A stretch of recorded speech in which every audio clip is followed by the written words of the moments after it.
كتاب الله لا شيء سوى يهذبنا العمل به كتاب الله لا شيء سوى يهذبنا. پروگرام پیش خدمت ہے قرآن آسان ہے.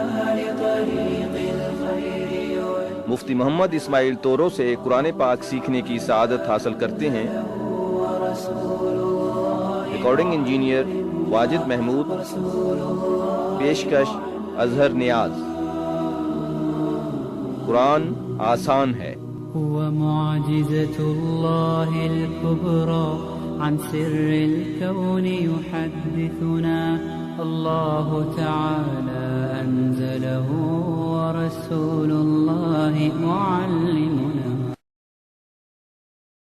بسم اللہ الرحمن الرحیم. میرے محترم اور مکرم بزرگوں، دوستوں اور ساتھیوں، اور میری قابل احترام ماں و بہنوں، قرآن آسان ہے اس حوالے سے ہم جمع ہیں اور 5 پروگرام ہمارے ہو چکے ہیں. آج 6واں پروگرام ہے. ہماری بات چل رہی تھی اسرائیلی روایت. اسرائیلی روایت سے وہ روایتیں مراد ہیں جو موضوع ہوں، مختلق ہو، یعنی گھڑی گئی ہوں. قرآن و حدیث میں صحیح سند سے وہ چیز ثابت نہ ہو اور ویسے مشہور ہو چکی ہو یا کتابوں میں وہ بات آ چکی ہو. لہذا ایسے علماء کرام ناقدین، اسماء اور رجال کے ماہرین، یعنی حدیث کے اندر ایک ہوتی ہے بات اور ایک ہوتے ہیں افراد. جو افراد ہوتے ہیں محدثین، تو ایسے محدثین ہیں جو بتاتے ہیں کہ یہ راوی جو ہے، یہ فرد جو ہے، یہ قوی ہے اور مضبوط ہیں اور کس درجے کے ہیں. لہذا جس کا درجہ کمزور ہو تو وہ ضعیف ہے، مضبوط ہو تو وہ حسن اور صحیح ہے. لیکن اگر وہ راوی گھڑنے والا ہو تو ایسے افراد رہے ہیں اور ان کا قلع کما بھی ہوا ہے. چنانچہ بہت زیادہ علماء کرام نے الموضوعات ان پر کتابیں لکھی ہیں، یعنی وہ روایتیں جو گھڑی گئی ہیں اور اس کی پشت پر کوئی سند نہیں ہے. چنانچہ حضرت عبداللہ المبارک جو بخاری اور مسلم رحمہم اللہ ان کے استاد ہیں اور امام ابو حنیفہ رحمۃ اللہ علیہ کے شاگرد ہیں، وہ فرماتے ہیں لولا الاسناد لقال من شاء ما شاء. اگر دین میں سند کی اہمیت نہ ہوتی تو لوگ جو کچھ کہتے.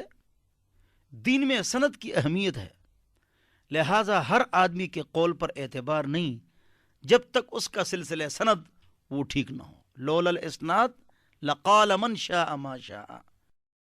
لہذا موضوع روایتیں اسرائیلی روایتیں ہیں تو ان کو بھی سمجھنا چاہیے.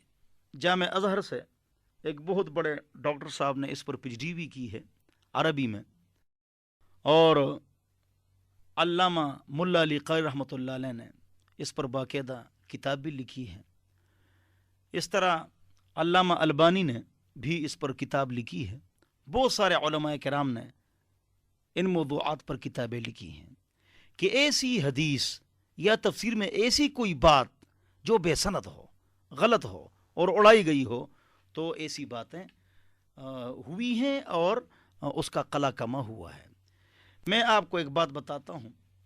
آپ سب نے سنا ہوگا کہ الصلاۃ معراج المومنین، الصلاۃ معراج المومنین، کہ نماز جو ہے یہ مومن کی معراج ہے.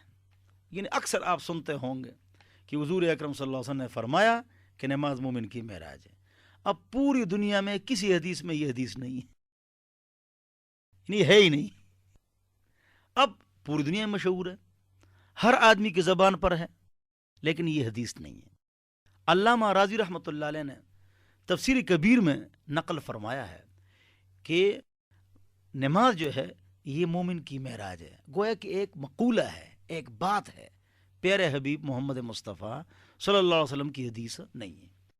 اس طرح حدیث ہے رجعنا من الجہاد الاصغر الى الجہاد الاکبر. صحابہ جہاد سے واپس آئے تلوار بازی کے جہاد سے، تو کہا کہ ہم چھوٹے جہاد سے واپس آ گئے اور اب بڑے جہاد کی طرف ہم آ گئے، یہ نفس کی جہاد کی طرف۔ یہ حدیث موضوع ہے، گڑی گئی ہے۔ اگرچہ یہ حدیث اس حوالے سے کہ المجاہد من جاہد نفسہ، حقیقی مجاہد وہ جو نفس کے ساتھ مجاہدہ کرے، وہ حدیث صحیح ہے، لیکن یہ الفاظ جو ہے نا یہ ثابت نہیں ہے۔ دوسری بات، تیسری بات آپ نے سنی ہوگی تفسیر میں، اور اب میں بیان کر رہا ہوں اور سب کہیں گے کہ واقعتاً ہم نے یہ بات سنی ہے، کہ ایوب علیہ السلام بیمار ہو گئے تھے۔ ایوب علیہ السلام بیمار ہو گئے تو اس میں کیڑے پڑ گئے تھے، اور کیڑے نیچے گرتے تھے اور وہ اٹھا کر بدن میں رکھتے تھے کہ اللہ تعالیٰ ان کا رزق میرے اندر رکھا ہے، لہذا وہ اٹھا کر اپنے اندر رکھتے تھے۔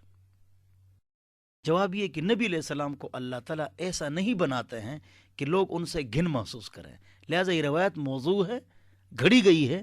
ان کو مرض تو لگ گیا تھا، سخت تکلیف اور بیماری میں مبتلا تھے، لیکن ان میں کیڑے پڑ چکے تھے۔ یہ اسرائیلی روایت ہے اور ٹھیک بات نہیں۔ اگلی روایت جو ہے، جو لوگوں میں مشہور ہے، کہ ایک بوڑھیا راستے میں جا رہی تھی، جب جا رہی تھی تو اس کے پاس روئی تھی۔ بھائی اماں جی کہاں جا رہی ہو؟ میں جا رہی یوسف علیہ السلام کی بکری ہو رہی ہے، ان کو بیچا جا رہا ہے بازار میں، تو میں بھی اپنے آپ کو شامل کروں، وہاں تو بڑے بڑے بادشاہ آئے ہوئے ہیں، تو آپ کہاں اور آپ کی روئی کہاں؟ تو انہوں نے کہا یوسف علیہ السلام کے خریداروں میں تو میرا نام شامل ہو جائے گا نا، بہت مشہور ہے، لیکن جھوٹ ہے، یہ بات نہیں ہے، یہ اسرائیلی روایت۔ کیوں؟ وہ تو بچے تھے، نبی تو بنے نہیں تھے، تو بوڑھیا کو کیسے پتہ چلا کہ میں یوسف علیہ السلام کے خریداروں میں اپنے آپ کو شامل کرتی ہوں؟ بات جھوٹی ہوتی ہے لیکن مشہور ہو جاتی ہے۔ یہ بھی ایک بات ہے۔ وہ پیغمبر کے بارے میں آتا ہے کہ وہ جو پیغمبر تھے وہ مشرکین سے نکل رہے تھے، کافروں سے، تو ایک درخت کو کہا کہ مجھے جگہ دے دو، ایک درخت کو کہا کہ مجھے جگہ دے دو، اور درخت میں جو ہے نا وہ نبی کیا ہو گئے؟ چھپ گئے۔ حضرت زکریا علیہ السلام کے بارے میں مشہور ہے، یا یحییٰ علیہ السلام کے بارے میں، بہرحال وہ اندر چلے گئے درخت، اور درخت اس کے اوپر کیا ہو گیا؟ بند ہو گیا، مشہور ہے۔ اب جو ہے نا کافروں نے دیکھا تو دامن باہر ہے، دامن باہر ہے، اچھا نبی تو یہاں پر ہے، تو آرے سے اس درخت کو کاٹ لیا گیا۔ جب اس نے کہا اف اف مت کرو، آپ نے درخت سے کیوں مدد مانگی، مجھ سے کیوں نہیں مانگی؟ یہ بہت مشہور واقعہ ہے، اگرچہ یہ بات بالکل جھوٹی ہے، نبی میں شرک نہیں ہوتا۔ یہ تو شرک ہے کہ اللہ کو چھوڑ کر درخت سے مدد مانگ لی اور دامن پیچھے رہ گیا اور آری سے سب چیرے گئے، تو آری سے پیغمبر چیرے گئے ہوں گے، یہ بات تو ٹھیک ہے، لیکن درخت سے مدد مانگ لی، یہ بات بالکل اسرائیلی اور جھوٹی ہے۔ موسیٰ علیہ السلام اللہ کی ملاقات کے لیے جا رہے تھے، راستے میں بوڑھیا ملی کہ مجھے بچہ چاہیے، اللہ سے درخواست کی، اس کی قسمت میں بچہ نہیں ہے، واپس آیا تو ان کے پاس بچہ تھا، بوڑھی کے پاس۔ بچہ کہاں سے آیا؟ فلانے ولی نے میرے لیے دعا کی، اس لیے کہ یا اللہ آپ نے تو کہا تھا کہ اس کی قسمت میں بچہ ہے ہی نہیں، اب تو اس کے پاس بچہ ہے۔ اے موسیٰ، ایک ولی نے دعا کی ہے، جب میں اس سے خون مانگتا ہوں وہ گوشت حاضر کر لیتا ہے، تو یہ اس کی دعا ہے۔ اب یہ قصہ جھوٹا ہے، اب کیا 40 دن میں بچہ ہو گیا؟ چلو اللہ اس پر قادر ہے، لیکن نبی سے ولی کا درجہ کیا اونچا ہو گیا کہ نبی کی بات تو نہیں مانی، اللہ نے ولی کی بات مانی۔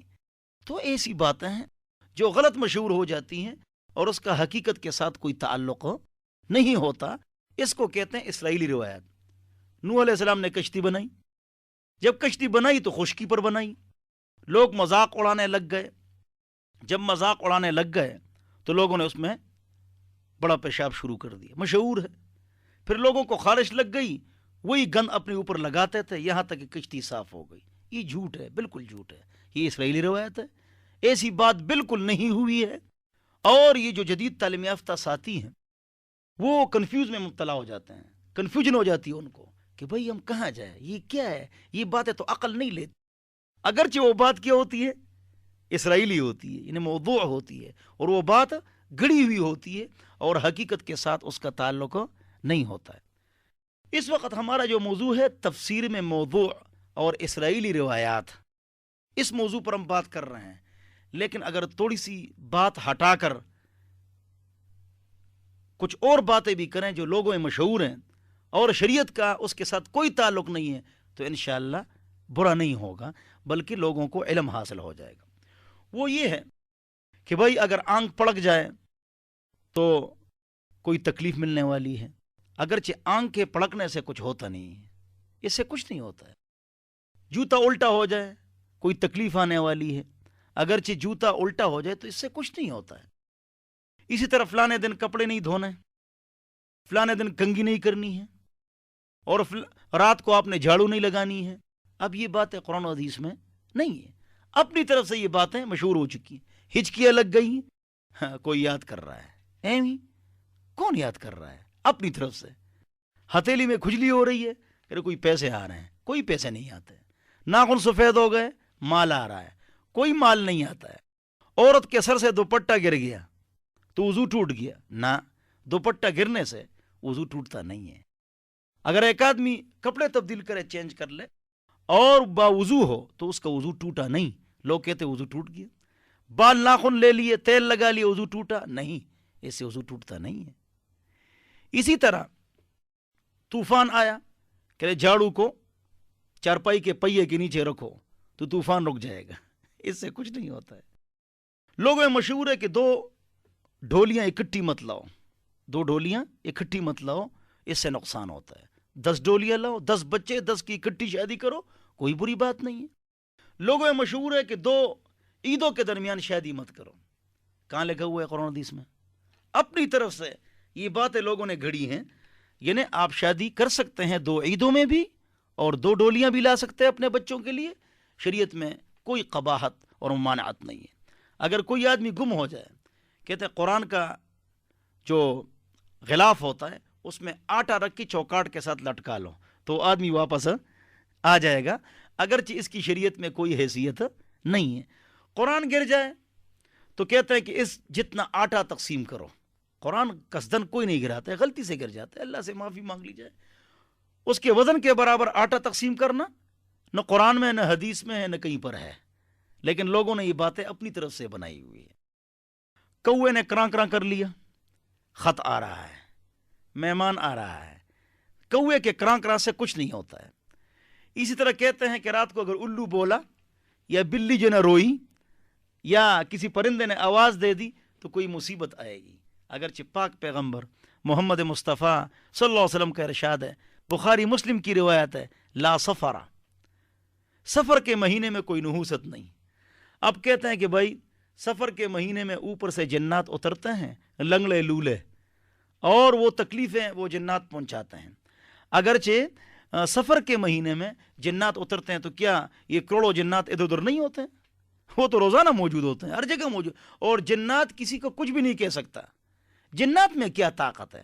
بعض لوگ جنات سے ڈرتے ہیں، کیوں؟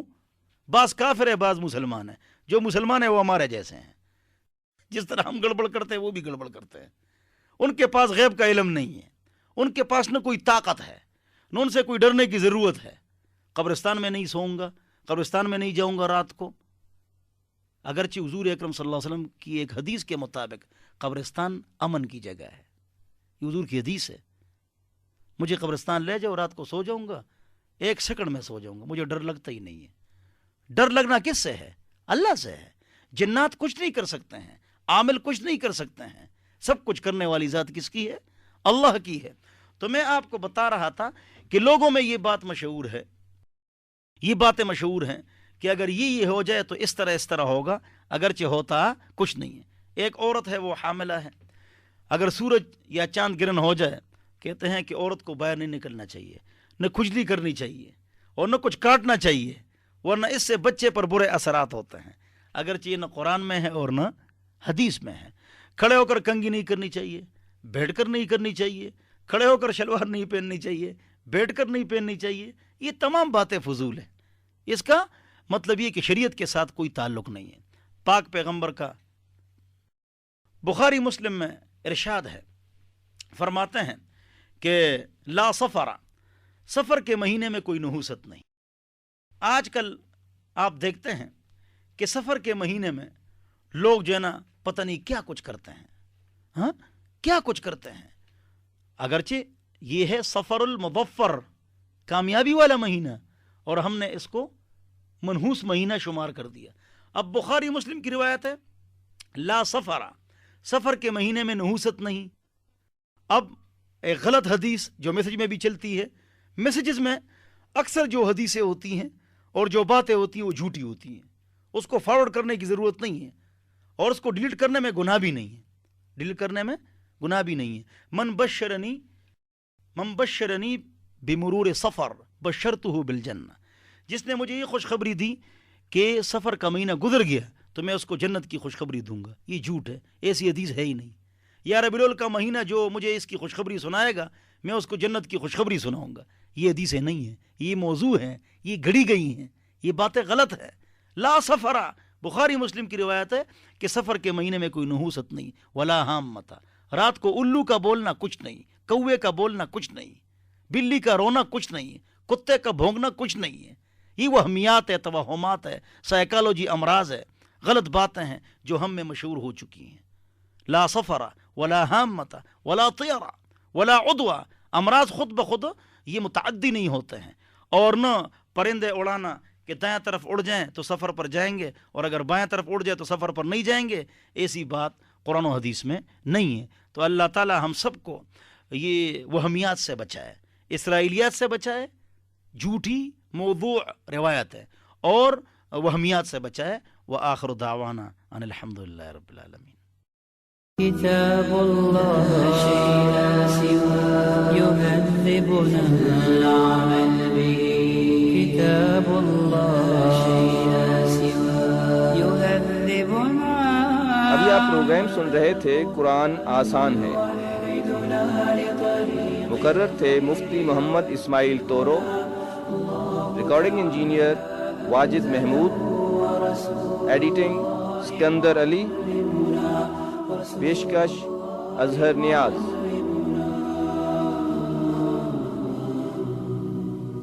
هو معجزة الله الكبرى عن سر الكون يحدثنا. الله تعالى أنزله ورسول الله معلمنا. كتاب الله شيء لا سوى يهذبنا العمل به.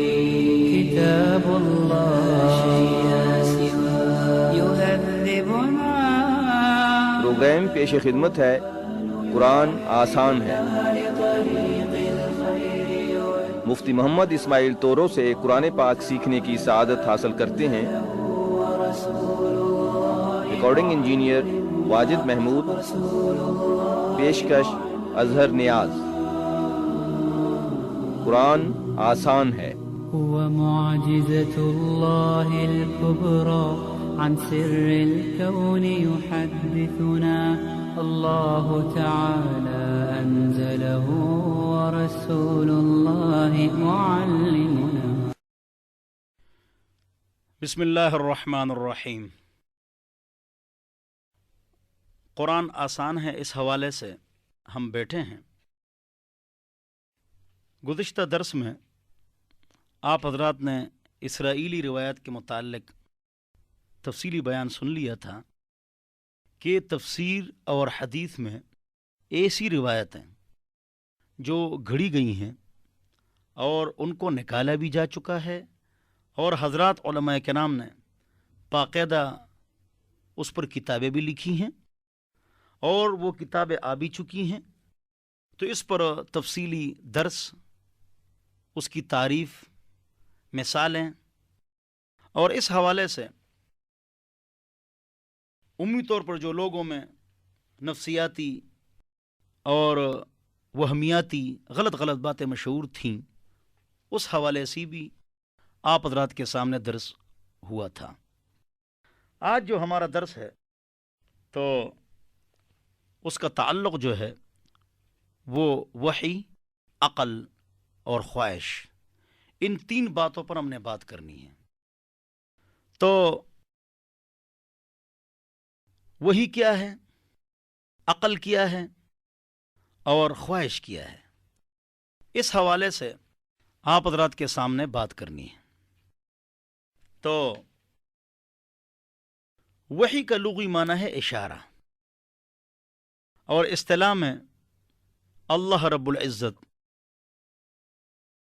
کسی نبی کے دل میں ڈال کر یا فرشتے کے ذریعے سے یا فرشتے کو انسانی صورت میں لا کر نبی کے دل میں کوئی بات اللہ رب العزت ڈال دے، یا فرشتہ سنا دے اپنی اصلی حالت میں یا کسی انسانی شکل میں، تو اس کو کہتے ہیں وحی۔ وحی کا تعلق جو ہے وہ اللہ رب العزت کے ساتھ ہے، کہ اللہ رب العزت نبی کے ساتھ جب بات چیت فرماتے ہیں اسی بات چیت کو وحی کہتے ہیں۔ ایک وحی مطلوب ہے اور ایک وحی غیر مطلوب ہے۔ وحی مطلوب وہ ہے جس کی تلاوت کی جاتی ہے، جیسے قرآن وحی مطلوب ہے، اور غیر مطلوب وہی وہ ہے جس کی تلاوت نہیں کی جاتی ہے لیکن ہے وہی، وہ ہے نبی کی باتیں، وہ ہے نبی کی باتیں۔ تو وحی جو ہے، وحی کی ضرورت کیوں ہے؟ عقل انسانی جو ہے وہ ناقص ہے اور وحی جو ہے وہ کامل ہے۔ عقل انسانی کیوں ناقص ہے؟ سوال، اس کا جواب یہ ہے کہ وَكَانَ الْإِنسَانُ أَكْثَرَ شَيْءٍ جَدَلًا، انسان بڑا جھگڑالو ہے، شحیح، بڑا کنجوس ہے، عنید، جھگڑالو ہے اور مفاد پرست ہے۔ وَخُلِقَ الْإِنسَانُ ضَعِيفًا، انسان ضعیف ہے، تو ضعیف ہے، مفاد پرست ہے، عجولہ، جلد باز ہے، یہ اللہ تعالیٰ فرماتے ہیں۔ تو اس انسان کی عقل جو فیصلہ کرے گی اس میں ضعف بھی ہوگا، کمزوری بھی ہوگی، مفاد پرستی بھی ہوگی اور ذاتی مفادات بھی ہوں گے۔ اس لیے کہ عقل جو فیصلہ کرتی ہے، عقل جو فیصلہ کرتی ہے وہ سبب کو دیکھ کر، اسباب کو دیکھ کر، حالات کو دیکھ کر، وجوہات کو دیکھ کر، اسباب کو دیکھ کر، علت کو دیکھ کر عقل فیصلہ کرتا ہے۔ علت تبدیل ہوتی ہے، سبب تبدیل ہوتا ہے، حالات تبدیل ہوتے ہیں، خواہشات تبدیل ہوتی ہیں، لہذا فیصلے بھی تبدیل ہوتے رہتے ہیں۔ اللہ جو فیصلہ فرماتا ہے وہ ہماری عقل کو دیکھ کر نہیں بلکہ فطرت کو دیکھ کر، اور فطرت ایک ہوتی ہے، قرآن ایک ہے، وہ آخر تک ایک ہی چلے گا۔ لہذا ہم نے وحی پر چلنا ہے اور عقل کو استعمال کر کے، عقل کی بھی دعوت دی گئی ہے کہ عقل استعمال کرو، تدبر کرو، خیال کرو، فکر کرو، غور کرو، اور یہ عقل ہی سے ہوگا۔ لیکن خواہش سے ہم نے بچنا ہے۔ خواہش آدمی کو برباد کرتی ہے، چنانچہ محمد مصطفیٰ صلی اللہ علیہ وسلم کا ارشاد ہے، الکیس من دان نفسہ، عقل مند آدمی وہ ہے جو اپنے آپ کو پہچان لے، وعمل لما بعد الموت، اور موت کے بعد کے لیے تیاری کرے، والعاجز، اور بیوقوف آدمی وہ ہے من اتبع نفسہ ہوا وتمنى علی اللہ الامانی، جو اب نفس کو خواہشات کے پیچھے لگائے اور جو اس کے دل میں ہے اس پر عمل کرے، عقل اور وحی پر تو چلے ہی نہیں، لہذا وہ آدمی تباہ و برباد ہے، اور وہ خواہش پر چلتا ہے۔ اور اس کی دوسری غلطی کیا ہے؟ وتمنى علی اللہ الامانی، اللہ پر امیدیں باندھتا ہے کہ اللہ مجھے معاف کرے گا۔ اللہ اس کو معاف کرتا ہے جو توبہ کرتا ہے۔ جو خواہش پر چلتا ہے، جو اس کے جی میں آتا ہے اس پر وہ چلتا ہے، تو اللہ تعالیٰ اس کو معاف نہیں فرمائے گا جب تک وہ توبہ نہ کرے۔ قرآن میں جہاں پر غفور رحیم کا لفظ موجود ہے وہاں پر توبے کا لفظ موجود ہے اس سے پہلے، لہذا توبہ کریں گے اللہ معاف فرمائیں گے۔ بہرحال تو میں وہی کی بات کر رہا تھا کہ وہی ہی کے ذریعے سے ہم کو پتہ چلتا ہے کہ کیا ٹھیک ہے اور کیا غلط ہے، عقل سے نہیں۔ کسی کی عقل کچھ سوچتی ہے، کسی کی عقل کچھ سوچتی ہے، کسی کی عقل کچھ سوچتی ہے، کسی کی عقل کچھ سوچتی ہے، لہٰذا ہم نے چلنا ہے وہی کے اوپر۔ وہی ایک ہے، فطرت انسانی ایک ہے، اللہ ایک ہے، لہذا ان کی بات تبدیل نہیں ہوتی۔ میں نے ابھی کہا نا کہ انسانی جو طبیعتیں ہیں اور حالات ہیں اور وجوہات ہیں اور خیالات ہیں اور اسباب ہیں اور علل ہیں وہ تبدیل ہوتے ہیں، لہذا دنیا کے قوانین بھی تبدیل ہوتے ہیں، اور اللہ کی جو کتاب ہے، اللہ کا جو قانون ہے، وہ کیا ہے؟ وہ خواہش اور سبب اور وجہ اور علت پر نہیں ہے، بلکہ انسانی فطرت پر ہے، لہذا یہ قانون چلتا رہے گا اور قیامت تک چلتا رہے گا۔ جیسے ایک بچہ پیدا ہوتا ہے نا، جب ایک بچہ پیدا ہوتا ہے تو اس کے لیے 1.5 گز یا گز کپڑا، پھر بڑھتے بڑھتے 2، 3، 4.5 میٹر تک بات پہنچ جاتی ہے۔ کب؟ جب وہ بالغ ہو جاتا ہے، 4.5 میٹر۔ لیکن بلوغ سے لے کر بڑھاپے تک پھر 4.5 میٹر ہی ہوتا ہے، تبدیل ہوتا نہیں ہے جوڑا اور کپڑا۔ اسی طرح جب انسانیت پیدا ہوئی اور تربیت میں چلتی گئی تو تورات، زبور، انجیل، 100 کاپیاں، ان کے لیے جوڑے تبدیل ہوتے رہے۔ انسانیت بالغ ہو گئی، قرآن آیا، 4.5 میٹر کا کپڑا اور جوڑا، اب یہ بڑھاپے تک یعنی قیامت تک یہ کلام چلتا رہے گا اور اس میں کمی نہیں ہوگی۔ بہرحال وحی جو ہے وہ کامل چیز ہے۔ دیکھیں، ایک آدمی تھا ہمارے گاؤں میں، تو مجھ سے ملا کہ مجھ صاحب میں ہندوؤں کے ساتھ وہ ملا تھا انڈونیشیا اور ملیشیا میں، وہ کاروبار کرتا تھا، ان سے متاثر ہو گیا تھا۔ میں شریعت کو نہیں مانتا ہوں، میں اسلام کو نہیں مانتا ہوں، میں اللہ کی کتاب کو نہیں مانتا ہوں۔ بہت خراب ہو گیا تھا، سیکولر لوگوں سے ہی ملتا تھا۔ میں نے کہا چلو چھوڑو یار، آپ کی خالہ ہے؟ اس نے کہا خالہ ہے۔ میں نے کہا پھوپھی ہے، بہن ہے؟ میں نے کہا اگر اس پر کوئی ہاتھ ڈالے تو آپ لڑیں گے؟ اس نے کہا لڑوں گا۔ میں نے کہا کہاں لکھا ہوا ہے؟ کون سا قانون ہے؟ کس سے آپ نے شادی کرنی ہے اور کس سے شادی نہیں کرنی ہے؟ اس کے آپ کے پاس کیا ضابطہ ہے، کیا قانون ہے، کیا ترازو ہے، کیا پیمانہ ہے؟ وہ چپ ہوگی۔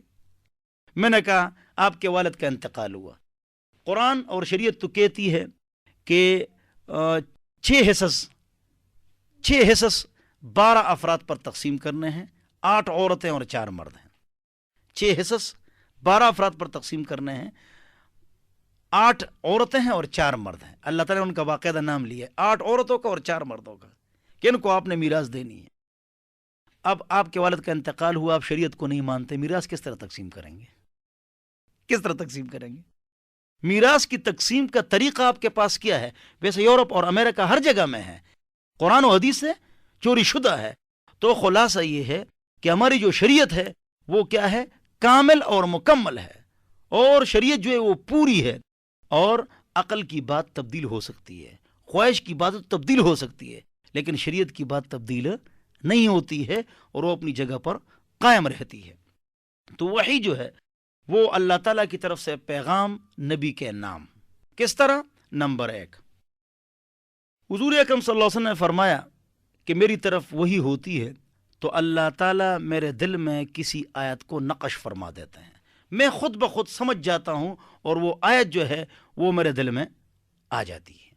ایک وحی کا طریقہ یہ ہے، وحی کی اقسام آپ کو بتا رہا ہوں۔ دوسرا طریقہ یہ ہے کہ اللہ رب العزت میرے ذہن میں ایک آیت ڈالتے ہیں تو اس طرح ڈالتے ہیں کہ احیاناً یأتینی مثل صلصلۃ الجرس، بعض اوقات میرے پاس وہی آتی ہے اس طرح جس طرح گھنٹی کی آواز ہوتی ہے نا، اس گھنٹی کی آواز سے میں پوری آیت کو سمجھ جاتا ہوں۔ ٹیلی گراف اور ٹیلی گرام کیا چیز ہے؟ یعنی میں سمجھ جاتا ہوں کہ آیت کون سی ہے۔ احیاناً یأتینی مثل صلصلۃ الجرس، جرس گھنٹی کی آواز سے میں سمجھ جاتا ہوں کہ یہ فلانی آیت ہے۔ شیخ الحدیث محدث محمود الحسن رحمۃ اللہ علیہ فرماتے ہیں کہ آدمی جب انگلیاں ڈال لیتا ہے کانوں کے اندر اور وہ اس کو جو آواز محسوس ہوتی ہے بالکل اسی طرح آواز ہوتی تھی، اور حضور اکرم صلی اللہ علیہ وسلم سمجھ جاتے تھے کہ یہ کیا آیت ہے اور کون سی آیت ہے۔ کس طرح سمجھ جاتے تھے؟ سوال تو اس کا جواب آسان ہے کہ اللہ سمجھاتے تھے، اللہ ہی سمجھا دیتے تھے۔ اگلی بات جو ہے کہ وہی آتی تھی حضور اکرم صلی اللہ علیہ وسلم کے پاس، حضرت جبرائیل علیہ السلام حضور اکرم صلی اللہ علیہ وسلم کے پاس آتے تھے اور وہی دے دیتے، کبھی انسانی شکل میں، کبھی اپنی شکل میں۔ اپنی شکل میں 3-4 مرتبہ یہ واقعہ پیش آیا ہے کہ حضور اکرم صلی اللہ علیہ وسلم نے جبرائیل علیہ السلام کو دیکھا ہے۔ باقی اکثر ایک صحابی تھے، وہ تھے دحیہ کلبی رضی اللہ عنہ، اس کی شکل میں متشکل ہو کر جبرائیل علیہ السلام تشریف لاتے تھے اور آیت بتا کر حضور اکرم صلی اللہ علیہ وسلم اس کو لے لیتے تھے۔ بہرحال تو اس ترتیب پر یہ وحی آتی تھی، انسانی شکل میں، فرشتے کی ذاتی شکل میں، اور گھنٹی کی شکل میں، اور دل میں ایک بات حضور اکرم صلی اللہ علیہ وسلم کی آ جائے، او من وراء حجاب، یا پردے کے پیچھے سے۔ کس طرح؟ کیفیات و تفصیلات اللہ خوب جانتا ہے۔ تو یہ تو میں نے آپ حضرات کے سامنے وحی کی جو ہے نا تعریف کر لی، اور وحی کی اقسام میں نے آپ حضرات کے سامنے بیان کر دیے، اور خواہش پر تو چلنا نہیں ہے، جیسے کہ حدیث آپ حضرات کے سامنے بیان ہو گئی۔ اگلی بات جو ہے وہ یہ ہے کہ حضور اکرم صلی اللہ علیہ وسلم پر وحی ہوئی اور یہ قرآن تیار ہوا، اور جس شکل میں ہمارے پاس موجود ہے تو اسی شکل میں تیار ہوا۔ کس طرح تیار ہوا، تفصیل کیا ہے، اس پر الگ درس ہوگا۔ یہ جو ہے نا، ہم نے ترجمہ اور تشریح ابھی تک شروع نہیں کی ہے، یہ مبادیات ہے، یہ ضروری باتیں ہیں۔ ایک ہے نصیحت کرنا، اور ایک ہے باقاعدہ کلاس۔ یہ جو ہمارا پڑھنا ہے قرآن آسان ہے، اس کو آپ کلاس کی حیثیت سے لے لیں، اور اپنے سامنے آپ نوٹ بک بھی رکھیں اور کاغذ قلم بھی رکھیں۔ جو سننے والے ہیں وہ پوائنٹ کی باتیں نوٹ کر کے، کوئی بات سمجھ میں نہ آئے تو پوچھ بھی سکتے ای میل کے ذریعے سے یا فون کے ذریعے سے۔ یہ کلاس روم ہے، اس میں بعض علمی باتیں بھی آئیں گی۔ اگر یہ نصیحت کے حوالے سے ہماری بات چیت ہوتی تو اس میں نصیحت کی باتیں ہوتی، لیکن چونکہ قرآن آسان ہے، اس میں گرامر بھی آئے گی، تجوید بھی آئے گی، سب کچھ آئے گا، لہٰذا ہم نے ہر بات کے لیے تیار رہنا ہے، اور اس کو آپ کلاس روم سمجھیں، اور ایک جیسے نصیحت کے لیے ایک تقریر ہوتی ہے، محض اس کو آپ نہ سمجھیں۔ تو وہی جو ہے حضور اکرم صلی اللہ علیہ وسلم کے اوپر ہوئی اور یہ قرآن تیار ہو گیا۔ اسی طرح اب اس کے بعد نبی علیہ السلام کے بعد کسی نبی نے نہیں آنا ہے، نبی علیہ السلام کے بعد کسی رسول نے نہیں آنا ہے، نبی علیہ السلام کی کتاب کے بعد کسی کتاب نے نہیں آنا ہے، نبی علیہ السلام کی شریعت کے بعد کسی شریعت نے نہیں آنا ہے۔ ان الدین عند اللہ الاسلام۔ اب آج کے دن حضور اکرم صلی اللہ علیہ وسلم کو بتایا جا رہا ہے کہ اب الیوم اکملت لکم دینکم واتممت علیکم نعمتی ورضیت لکم الاسلام دینا۔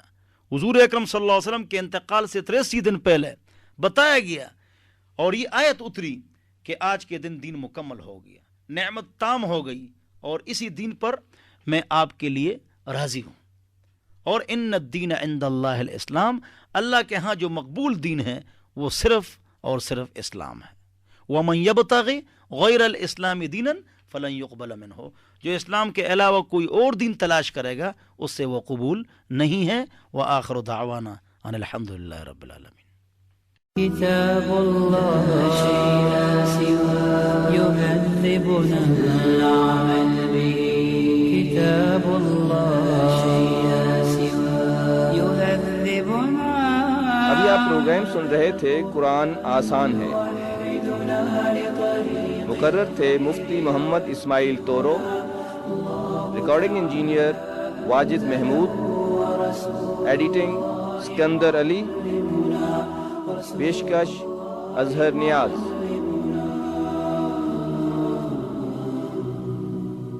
هو معجزة الله الكبرى عن سر الكون يحدثنا، الله تعالى أنزله ورسول الله معلمنا، كتاب الله لا سوى يهذبنا العمل به، كتاب الله لا سوى يهذبنا۔ پروگرام پیش خدمت ہے قرآن آسان ہے۔ مفتی محمد اسماعیل طورو سے قرآن پاک سیکھنے کی سعادت حاصل کرتے ہیں، ریکارڈنگ انجینئر واجد محمود، پیشکش اظہر نیاز۔ قرآن آسان ہے۔ هو معجزة الله الكبرى عن سر الكون يحدثنا الله تعالى أنزله ورسول الله معلمنا. أعوذ بالله من الشيطان الرجيم. بسم الله الرحمن الرحيم. الحمد لله رب العالمين الرحمن الرحيم مالك يوم الدين. إياك نعبد وإياك نستعين. اهدنا الصراط المستقيم صراط الذين أنعمت عليهم غير المغضوب عليهم ولا الضالين. قرآن آسان ہے. آپ حضرات کے سامنے ہم حاضر ہیں اور قرآن کی تفسیر کے حوالے سے کئی بیانات آپ حضرات کے سامنے ہو چکے ہیں. آج جو ہمارا موضوع ہے وہ ہے وحی کی ضرورت. اس موضوع پر بات ہوگی. اس سے پہلے آپ حضرات کے سامنے قرآن کریم آسان ہے. وَلَقَدْ يَسَّرْنَا الْقُرْآنَ لِلذِّكْرِ فَهَلْ مِن مُدَّكِرٍ. اور تحقیق ہم نے قرآن کو آسان کر دیا ہے نصیحت کے لیے اور یاد کرنے کے لیے. کیا کوئی ہے جو اس سے نصیحت حاصل کریں اور اس کو یاد کریں؟ مفسرین نے اسی آیت کے 2 ہی ترجمے کیے ہیں اور تیسرا ترجمہ اس کا نہیں ہے. لہٰذا اگر کوئی نصیحت دینے والا اور قرآن کا علم رکھنے والا علم دے، تفسیر بیان کرے تو لوگوں کے لیے اس سے نفع اٹھانا آسان ہے. اس لیے کہ عبداللہ بن عباس رضی اللہ عنہما سے روایت ہے. وہ الاتقان میں فرماتے ہیں، علامہ سیوطی رحمۃ اللہ علیہ ان سے نقل فرماتے ہیں کہ من قال فی القرآن شیئا بغیر علم واصاب فقد اخطأ. جس نے قرآن میں کوئی ایسی بات کہی جو بالکل ٹھیک تھی لیکن اس کے پاس علم نہیں تھا تو اس نے غلطی کی. تو تفسیر کا لغوی معنی، اصطلاحی معنی، تفسیر کی اقسام، ضرورت، کون تفسیر کر سکتا ہے، شرائط، آداب، یہ تفصیلی مباحث، اسرائیلیات، موضوع روایات، جھوٹی گھڑی گئی روایتیں، اس حوالے سے آپ حضرات کے سامنے تفصیل سے بات ہو گئی. آج آپ حضرات کے سامنے بات کرنی ہے وحی کی ضرورت. وحی کا لغوی معنی تو اشارہ ہے اور اصطلاح میں اللہ رب العزت کا تعلق، واسطہ اور آپس میں رابطہ ہوتا ہے نبی کے ساتھ تو وہ چیز وحی ہوتی ہے. وحی قرآن وحی ہے. تورات، زبور، انجیل جب اتر رہے تھے وہ کتابیں وحی تھیں اور 100 کاپیاں. وحی کی ضرورت اس لیے ہے کہ اللہ رب العزت نے اس کائنات کو پیدا فرمایا اور اس میں چیزیں پیدا فرمائیں. اب اس کو محسوس کرنے کے لیے اور صحیح استعمال کرنے کے لیے اور اللہ کے حکم کے مطابق چلنے کے لیے اب اس کو 3 طریقے سے دیکھنا ہے ہم نے. نمبر 1، آنکھ سے. آنکھ سے ہم پتہ لگا لیتے ہیں یہ دیوار ہے، یہ ستون ہے، یہ کمپیوٹر ہے، یہ گلاس ہے. تو آنکھ اس کو کہتے ہیں حواس ظاہرہ، ظاہری حواس. مس کی جو قوت ہے، دیکھنے کی، سننے کی، چھونے کی، یہ حواس 5 ہے، 5 حواس. اور ایک ہے حواس باطنہ، باطنی حواس. تو اس کو ہم عقل سے تعبیر کر سکتے ہیں. تو ہم دیکھ سکتے ہیں کہ یہ دیوار ہے، یہ کمپیوٹر ہے، یہ گلاس ہے. یہ تو دیکھنے سے تعلق رکھتا ہے. عقل کیا کرتی ہے؟ عقل یہ کام کرتی ہے کہ عقل یہ بتاتی ہے کہ یہ کس نے بنایا ہے، کس طرح بنایا ہے، انہیں نتیجہ اخذ کرتا ہے. آنکھ صرف دیکھتا ہے اور عقل جو ہے یہ نتیجہ اخذ کرتا ہے کہ اس کا بنانے والا کہاں سے یہ پروڈکشن آئی ہے، وہ کارخانہ، وہ کمپنی، وہ جگہ وہ کیسی ہے، اس میں کام کرنے والے کیسے ہیں، یہ عقل اندازہ لگاتی ہے. تیسرا جو راستہ ہے وہ ہے وحی. جب آنکھ نے جو کچھ دیکھ لیا، اب اگلا جو سٹیپ ہے وہ آنکھ نہیں، اس میں آنکھ میں طاقت نہیں کہ اگلا سٹیپ بتائے، یہ نتیجہ اخذ کرے. آنکھ اور کان اور سونگنا اور چھونا ان میں طاقت نہیں ہے. وہ اگلی بات جو ہے نا کس کی ہے؟ عقل کی ہے. عقل کہاں تک رسائی کرتی ہے؟ جو مشاہدہ کرتا ہے، عقل مشاہدہ کرتی ہے تو اس کے مطابق وہ فیصلہ کرتی ہے. عقل مشاہدہ کے مطابق. جہاں مشاہدہ نہیں تو عقل کام نہیں کرتی ہے. جب عقل کام نہیں کرتی ہے، وہ تیسری چیز ہے جو کام کرتی ہے، وہ کیا ہے؟ وہی ہے. وہ کیا ہے؟ وہی ہے. جب حواس کے دروازے بند ہو جاتے ہیں اور عقل کے دروازے بند ہو جاتے ہیں تو وہاں وہی کے دروازے کھلتے ہیں. اس کی مثال میں آپ کو ایک بتاتا ہوں. ایک مثال دیکھو. اوپر کیا ہے؟ ہم سب کو پتا ہے، سب کے منہ پر یہ ہے کہ آسمان ہے. لیکن یہ بات کون کرتا ہے؟ جو مذہب کو مانتا ہے، یہودی، عیسائی، مسلمان، وہ یہ بات کرتا ہے کہ اوپر آسمان ہے. کیوں؟ تینوں کتابوں میں ہے کہ اوپر آسمان ہے. کیا جو ہم اوپر دیکھتے ہیں کیا یہ آسمان ہے؟ جواب نہیں. ہم کو لاہور کراچی نظر نہیں آتا تو آسمان کیسے نظر آئے گا؟ یہ آسمان تو نہیں ہے. یہ تو نظر کی انتہا ہے. یہ 3 حصہ پانی اس کا عکس ہے. کہ نیلا آسمان، ہم کو کیا پتا ہے؟ کراچی ہم کو نظر نہیں آتا تو آسمان جو ہے نا 500 سال نوری سال ہے، پتہ نہیں کون سے سال ہے، وہ دور ہے، ہم کو کیسے نظر آئے گا؟ اب جو دہریہ ہے وہ کہتا ہے آسمان نہیں ہے. وہ سائنسدان اور ڈاکٹر جو دہریہ ہو وہ کہتا ہے سائنس کا تعلق جو ہے وہ کس کے ساتھ ہے؟ مشاہدہ کے ساتھ ہے. اس نے جو کچھ دیکھ لیا نا اس پر اس نے کیا کر دیا؟ گویا کہ فتویٰ لگا لیا. مشاہدہ، جو چیز مشاہدہ میں نہیں ہے وہ اس پر بات نہیں کرتا ہے. سائنسدان ہے، دہریہ ہے، وہ نہیں مانتا ہے، وہ آسمان کو نہیں مانتا ہے. وہ آسمان کو نہیں مانتا ہے کہ آسمان کہاں ہے. جب تک ہم دیکھیں گے نہیں، ستارے کو مانیں گے، سیارے کو مانیں گے، پلوٹو نیپچون کو مانیں گے. ان کے مشاہدے میں یہ بات آ چکی ہے. مشاہدے میں ایک بات نہیں تو وہ مانتے نہیں ہیں. لیکن ہم مانتے ہیں. کیوں؟ ہمارے پاس کیا ہے؟ کتاب ہے. اللہ کی کتاب ہے، اللہ کی وحی ہے.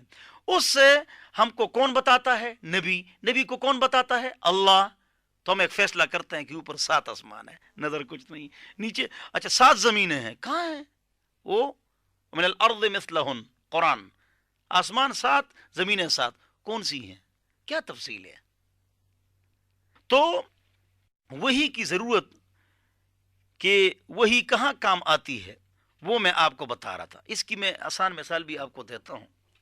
FABI کتابوں میں فلکیات میں یہ بات تھی کہ سورج کھڑا ہے.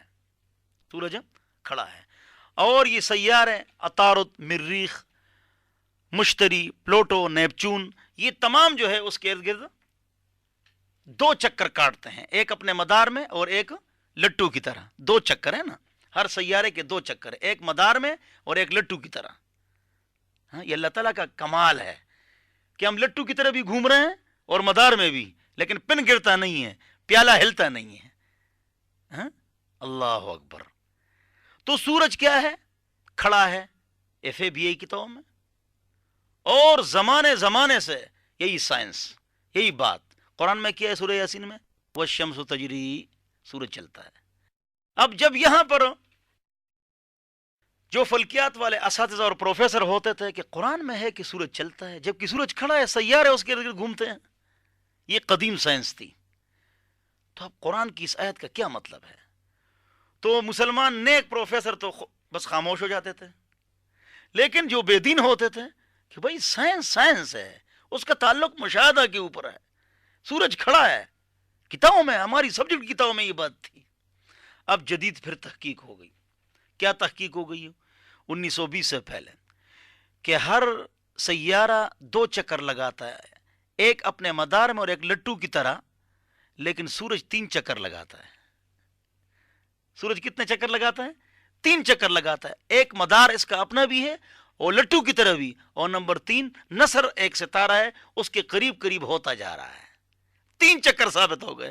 اب انہوں نے، سائنس نے دیکھ لیا نا، تب فیصلہ دیا جب دیکھ لیا سائنس کا تعلق مشاہدہ کے ساتھ ہے، لہذا کتابوں سے یہ بات مٹا دی گئی اور اب اس میں یہ بات ہے کہ سورج چلتا ہے. تو قرآن والی بات کیا ہو گئی؟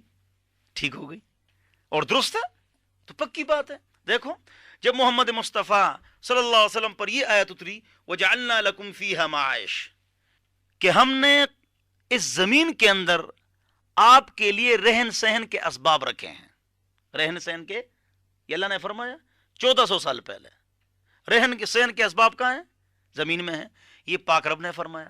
اب کوئی چاند گیا تھا؟ نہیں، چاند کوئی نہیں گیا تھا، مشتری کوئی نہیں گیا تھا. اب اللہ نے یہ بات ارشاد فرمائی، بات ختم ہو گئی. تو جدید تحقیق کیا سامنے آ گئی کہ آکسیجن گیس، کاربن ڈائی آکسائڈ گیس اور پانی یہ زمین میں تو ہے لیکن اور سیاروں میں نہیں ہے. اب کس کی بات ٹھیک ہو گئی؟ قرآن کی بات ٹھیک ہو گئی. جب تک کوئی اوپر گیا نہیں تھا تو اس وقت قرآن نے کیا اعلان کیا کہ اسباب معاشرت اور معیشت اور رہن سہن کے اسباب یہ زمین میں ہیں، کہیں اور نہیں ہے. اب اللہ کی بات ٹھیک ہے. اب لوگ چڑھتے جائیں اور اوپر جاتے جائیں اور دیکھتے جائیں. اللہ کی بات ہے.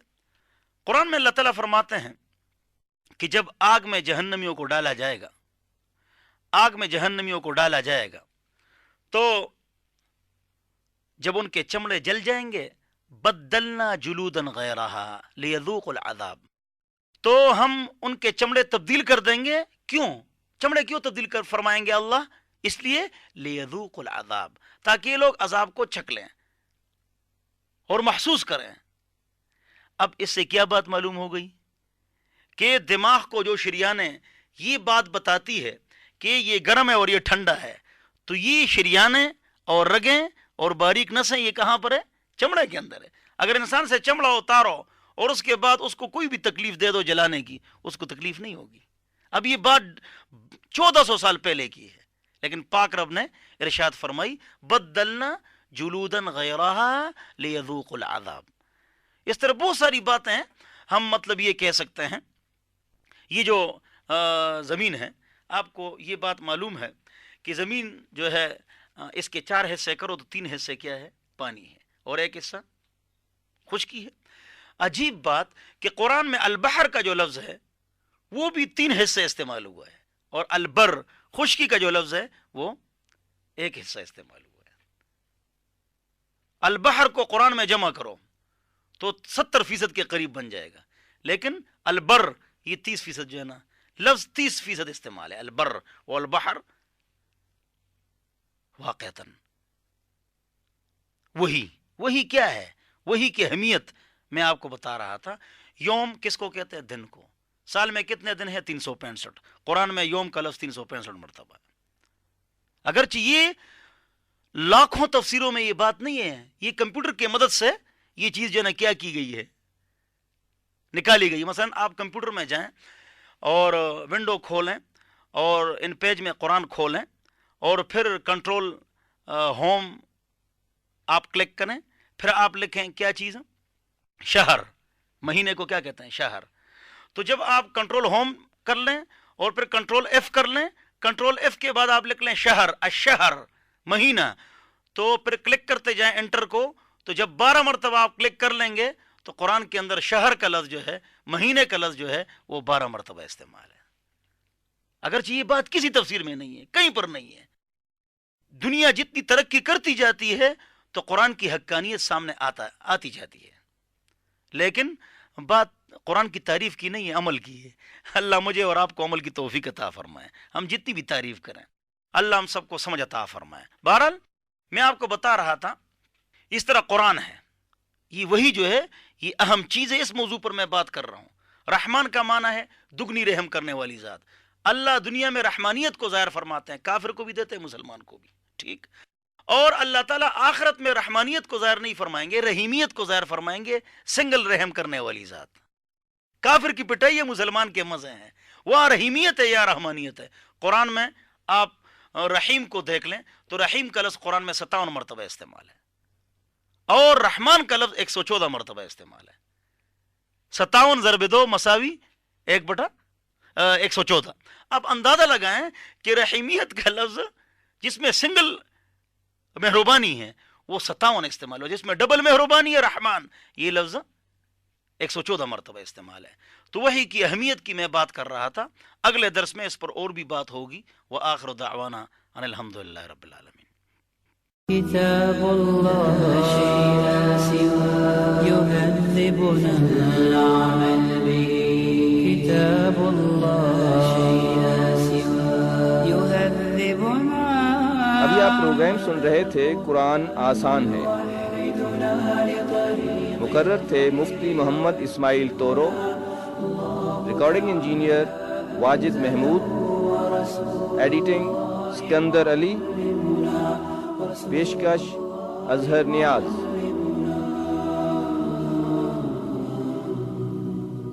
هو معجزة الله الكبرى عن سر الكون يحدثنا. الله تعالى أنزله ورسول الله معلمنا. كتاب الله يهذبنا العمل به كتاب الله يهذبنا. پروگرام پیش خدمت ہے قرآن آسان ہے. مفتی محمد اسماعیل طورو سے قرآن پاک سیکھنے کی سعادت حاصل کرتے ہیں. ریکارڈنگ انجینئر واجد محمود، پیشکش اظہر نیاز. قرآن آسان ہے. هو معجزة الله الكبرى عن سر الكون يحدثنا. الله تعالى أنزله ورسول الله معلمنا. بسم اللہ الرحمن الرحیم. قرآن آسان ہے، اس حوالے سے ہم آپ کے سامنے حاضر ہیں. تو گزشتہ جو درس تھا اس کا تعلق تھا وحی کی ضرورت اور اہمیت. وحی کی کتابیں کتنی اتری ہیں، اس میں جو شرح نبراس ہے اس کے اندر یہ بات موجود ہے کہ کل 313 کتابیں اور کاپیاں اتری ہیں. 313 تو گویا کہ 313 رسول ہیں. 313 رسول ہیں. رسول اس کو کہتے ہیں جس کے پاس نئی کتاب، نئی شریعت، اپنی کتاب ہو، وہ ہے رسول. اور نبی اس کو کہتے ہیں جس کا اللہ کے ساتھ تعلق ہو، وہی کا سلسلہ ہو، لیکن ان کے پاس اپنی شریعت، اپنی کتاب نہ ہو. پچھلے یا ساتھ والے نبی، گزشتہ یا ساتھ والے نبی کی طرف کی شریعت کی طرف بلائے، کتاب کی طرف بلائے، تو وہ کیا ہے؟ نبی ہے. رسول جس کے پاس نئی شریعت، نئی کتاب ہو، اور نبی جس کے پاس نئی کتاب، نئی شریعت نہ ہو، ہاں اللہ کے ساتھ تعلق وہی کا ہو. اس کی آسان مثال میں آپ کو بتاتا ہوں. موسیٰ علیہ السلام رسول ہیں اور ہارون علیہ السلام نبی ہیں. دونوں کا اللہ کے ساتھ وہی کا تعلق ہے، لیکن موسیٰ علیہ السلام رسول ہیں اور ہارون علیہ السلام کیا ہے؟ نبی ہیں. تو ہر رسول نبی ہوتا ہے، ہر رسول نبی ہوتا ہے، لیکن ہر نبی رسول نہیں ہوتا. 313 کتابیں اور کاپیاں، ایک قول. دوسرا قول یہ ہے کہ 104 کتابیں اور کاپیاں اتری ہیں. 100 کاپیاں اور 4 کتابیں. صحف موسیٰ، صحف ابراہیم و موسیٰ کاپیاں. بہرحال یہ اتری ہیں تو اس میں 4 کتابیں اونچی ہیں: تورات، زبور، انجیل، قرآن. حضرت داؤد، حضرت موسیٰ، حضرت عیسیٰ، حضرت محمد مصطفیٰ علی نبینا و علیہم الصلاۃ والسلام، ان کے اوپر یہ کتابیں اتری ہیں. تو ہم تو اپنے آپ کو مسلمان کہتے ہیں، لیکن ہم کو اپنی کتاب کا ترجمہ معلوم نہیں ہے کہ قرآن کو قرآن کیوں کہتے ہیں. یہ وہی ہے. قرآن کے 2 ترجمے ہیں. نمبر 1 زیادہ پڑھی جانے والی کتاب، اور نمبر 2 وہ کتاب جس کے مضامین آپس میں ملے ہوئے ہیں. قرأ یا قرن سے ہے، جس کے مضامین آپس میں ایک دوسرے کے ساتھ ملے ہوئے ہیں اور اس میں آپس میں کلیش اور تضاد نہیں ہے. انجیل کا معنی ہے خوشخبری، اس لیے کہ انجیل نے خوشخبری دی ہے. حضرت عیسیٰ علیہ السلام نے خوشخبری دی ہے کہ محمد مصطفیٰ صلی اللہ علیہ وسلم تشریف لائیں گے. اور تورات کا معنی ہے قانون، اور زبور کا معنی ہے لکھے ہوئے صفحات. تو یہ بھی معلوم ہونا چاہیے. قرآن کا معنی ہے زیادہ پڑھی جانے والی کتاب، یا جس کے مضامین آپس میں ملے ہوئے ہیں اور اس میں کوئی اختلاف، تضاد اور کلیش نہیں ہے. انجیل خوشخبری، تورات قانون، زبور لکھے گئے صفحات۔ تو وہی جو ہے ہماری وہی وہ ہے قرآن۔ قرآن جو ہے اس نے پچھلی تمام کتابوں کو اور وحی کو کیا کر دیا؟ منسوخ کر دیا۔ کیوں؟ ان الدین عند اللہ الاسلام، قرآن میں ہے کہ بے شک دین اب جو چلے گا آئندہ اللہ کے ہاں مقبول اور ممدوح وہ کیا ہے؟ اسلام ہے، اور اسلام کی وہی وہ قرآن ہے۔ وَمَن يَبْتَغِ غَيْرَ الْإِسْلَامِ دِينًا فَلَن يُقْبَلَ مِنْهُ، اور جو بھی اسلام کے علاوہ کوئی اور دین تلاش کرے گا تو اس سے وہ دین مقبول نہیں ہے اور وہ نقصان میں ہے۔ تو وہی جو ہے یہ حضور اکرم صلی اللہ علیہ وسلم کی طرف جو ہوئی ہے، تو اس کی جو اقسام ہے وہ میں آپ کو پہلے بتا چکا ہوں۔ آج اترنے کی ترتیب آپ کو بتا رہا ہوں۔ قرآن کے لیے اکثر نزلہ کا لفظ استعمال ہوا ہے، قرآن میں نزلہ کا لفظ استعمال ہوا ہے، اور باقی کتابوں کے لیے انزلہ کا لفظ استعمال ہوا ہے۔ نزلہ کا معنی ہے تھوڑا تھوڑا اترا ہوا قرآن، تھوڑا تھوڑا، اس لیے کہ قرآن تھوڑا تھوڑا کر کے ضرورت کے مطابق اترا ہے۔ باقی جو کتابیں ہیں وہ یکبارگی اور ساری اتری ہیں، اس لیے ان کے لیے کون سا لفظ استعمال ہوا ہے؟ انزلہ۔ جہاں پر قرآن میں انزلہ کا لفظ قرآن کے لیے استعمال ہوا ہے، جیسے انا انزلناہ فی لیلۃ القدر استعمال ہوا ہے انزلہ بھی، اس کا مطلب یہ ہے، حضرت عبداللہ ابن عباس رضی اللہ عنہما فرماتے ہیں کہ اللہ تعالیٰ نے اس کلام کو پہلے اتارا لوح محفوظ سے دنیا کے آسمان کی طرف پورا کا پورا، اور اس کے بعد قرآن اترتا گیا تھوڑا تھوڑا کر کے، جتنی ضرورت آئی، سورت آدھی سورت، آیت آدھی آیت، ایک ٹکڑا، فرماتے ہیں اسی ترتیب سے یہ قرآن اترا۔ اور جب یہ قرآن اترا اور اس کی وحی مکمل ہو گئی تو باقاعدہ صورت میں اس کو نہیں لکھا گیا تھا کہ شروع تا آخر جس طرح ہمارے سامنے قرآن موجود ہے، الحمد سے اس کی ابتدا ہے، والناس پر یہ ختم ہے، اس ترتیب پر یہ سینوں میں تھا لیکن لکھائی کی صورت میں نہیں تھا۔ یہ ضروری ہے کہ یہ بات بھی کی جائے کہ قرآن کی ابتدا کہاں سے ہے؟ اقرأ بسم ربک الذی خلق، یہ آدھی صورت اتری، پھر آدھی صورت جو آگے ہے نا وہ نہ اتری، پھر یا ایھا المزمل، یا ایھا المدثر یہ اتری، پھر سورہ جو اقرأ ہے، اقرأ بسم ربک الذی خلق، پھر آدھی صورت بعد میں اتری۔ درمیان میں کون سی صورتیں اتری؟ سورہ مزمل، سورہ مدثر۔ حضور اکرم صلی اللہ علیہ وسلم پر جب وہی اترتی تو حضور اکرم صلی اللہ علیہ وسلم فرماتے ضعها فی سورت کذا وبعد آیت کذا، ضعها بعد سورت کذا، کہ یہ جو آیت اتری ہے فلانی صورت میں فلانی آیت کے بعد آپ نے اس آیت کو رکھنا ہے۔ کن کو کہتے تھے؟ وہ 7 یا 11 وہ افراد جو کاتبین تھے، تو ان کو یہ کہتے تھے کہ اس ترتیب سے آپ نے اس آیت کو رکھنا ہے۔ اور کوئی صورت اترتی تو حضور اکرم صلی اللہ علیہ وسلم فرماتے کہ اس کو آپ نے رکھنا ہے کس کے بعد؟ فلانی صورت کے بعد۔ یہ حضور اکرم صلی اللہ علیہ وسلم کاتبین کو کہتے کیوں؟ اس لیے کہ جبرائیل علیہ السلام اس طرح فرماتے، اور جبرائیل علیہ السلام اس لیے فرماتے کہ اللہ ان کو یہ کہتے کہ آپ نے اس طرح بات کرنی ہے، تو اس طرح قرآن سب کے سینوں میں یاد ہو، سینوں میں یہی ترتیب تھی جو کہ ہمارے سامنے ہے، اور لوح محفوظ میں بھی یہی ترتیب ہے جو ہمارے سامنے ہے، لیکن اترنے کی جو ترتیب ہے وہ کیا ہے؟ وہ جدا جدا ہے۔ اگر اترنے کی ترتیب دیکھو تو قرآن کی ابتدا الحمد سے نہیں بلکہ اقرا سے ہو، اور آخری آیت کون سی اتری ہے؟ اکثر علماء فرماتے ہیں، تقریروں میں کہتے رہتے ہیں کہ یہ آیت اتری ہے حضور اکرم صلی اللہ علیہ وسلم کے انتقال سے 83 دن پہلے، الیوم اکملت لکم دینکم واتممت علیکم نعمتی ورضیت لکم الاسلام دینا، یہ جو ہے نا یہ آیت اتری ہے آخری۔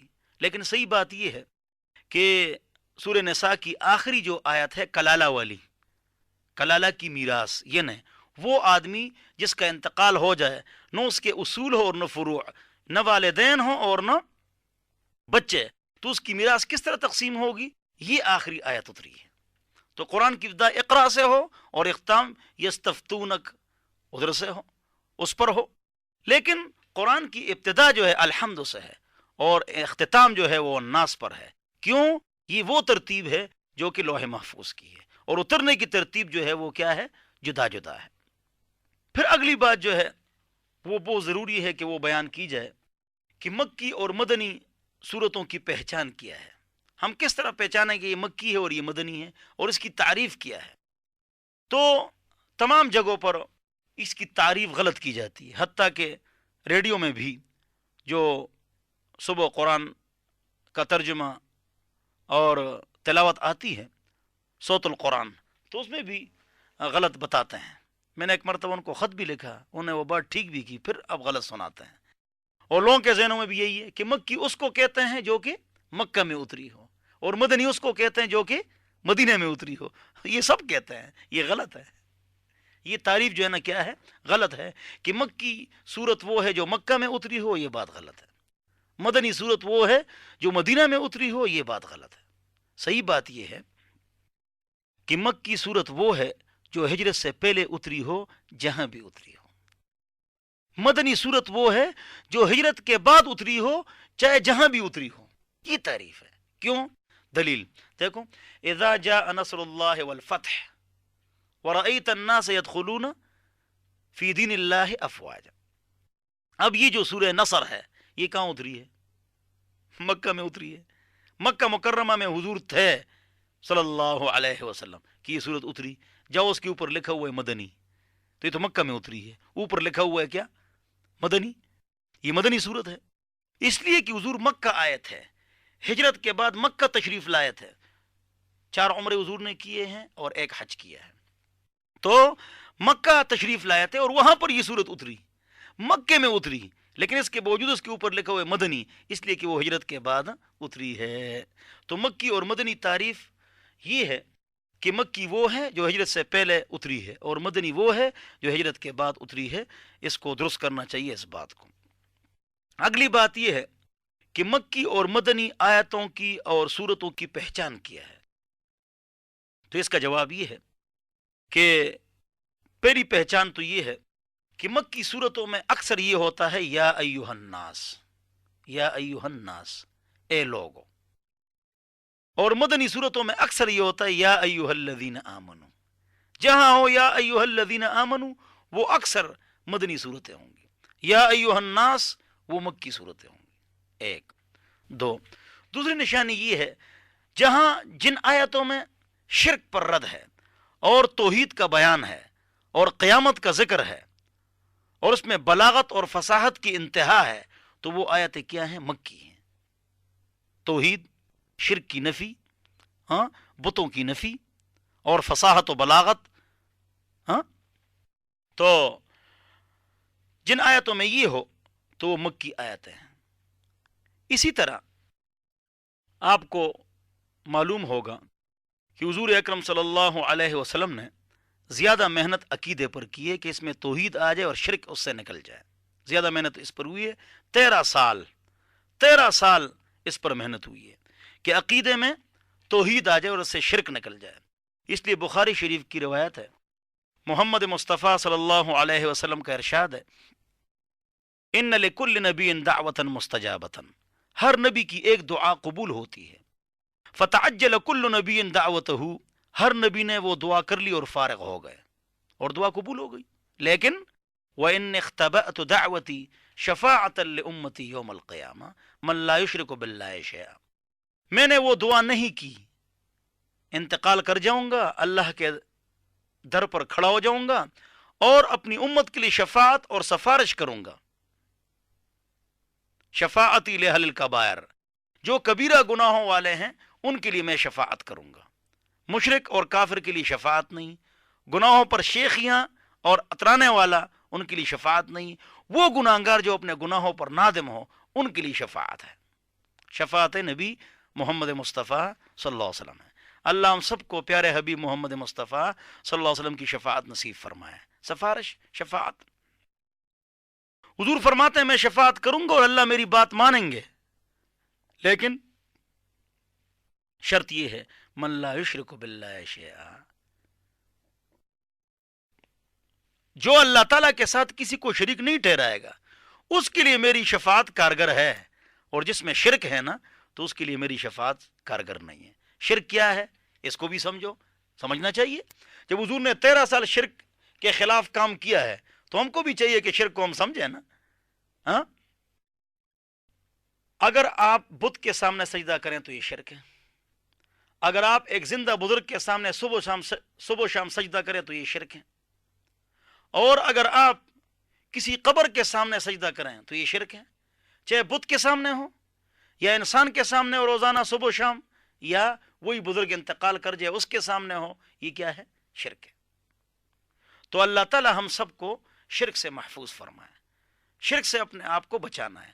بعض اعمال ہوتے ہیں بدعتی اور شرکی، جیسے بابا جی کے لیے جھنڈا لے جاتے ہیں، وہ کسی پارٹی میں نہیں، بابا جی کے لیے چادر لے جاتے ہیں، ان کو سردی گرمی لگتی نہیں ہے، ادھر موم بتی لے جاتے ہیں، وہ ڈرتے نہیں، اور ادھر جو ہے نا پھول پتیاں لے جاتے ہیں اور اگربتی لے جاتے ہیں، وہ سونگھتے نہیں، وہاں چینی رکھتے ہیں وہ کھاتے نہیں، وہاں نمک رکھتے ہیں وہ چاٹتے نہیں، وہاں پر پیسے جو ہے نا ڈالے جاتے ہیں جبکہ وہ شاپنگ کرتے نہیں، اور وہاں پر جو ہے نا لوگ تیل لے جاتے ہیں جبکہ وہ مالش کرتے نہیں۔ اولیاء ہمارے سروں کے تاج ہے، آنکھوں کا سرما ہے، ہم ان کے قدموں کی خاک ہے۔ اولیاء کو مانیں گے لیکن اولیاء کی بھی مانیں گے، ان کے سروں کے اوپر وہاں پر ڈھول بجانا یہ حرام اور ناجائز ہے۔ اللہ ہم سب کو سمجھ عطا فرمائے۔ ہم اپنی والدہ اور والد کے سر پر جا کر قبر پر ڈھول بجا دیں گے؟ نہیں، تو ہمارے بزرگ نے کیا گناہ کیا؟ وہ تو ولی ہے، بزرگ ہے، تو ان کے مزاروں پر گناہ کے کام کرنا، شرکیہ کام کرنا، اس کا اسلام کے ساتھ کوئی تعلق نہیں ہے، نہ قرآن میں نہ حدیث میں ہے، نہ ہمارے بابا جی بزرگ نے یہ وصیت کی ہے کہ یہ کام کر لیا کرو۔ اللہ ہم سب کو شرک سے محفوظ فرمائے۔ وآخر دعوانا الحمدللہ رب العالمین۔ كتاب الله شيء لا سوى يهذبنا العمل به، كتاب الله شيء لا سوى يهذبنا۔ ابھی آپ پروگرام سن رہے تھے قرآن آسان ہے، مقرر تھے Mufti Muhammad Ismail Toru, recording engineer Wajid Mahmood, editing Sikandar Ali, پیشکش اظہر نیاز۔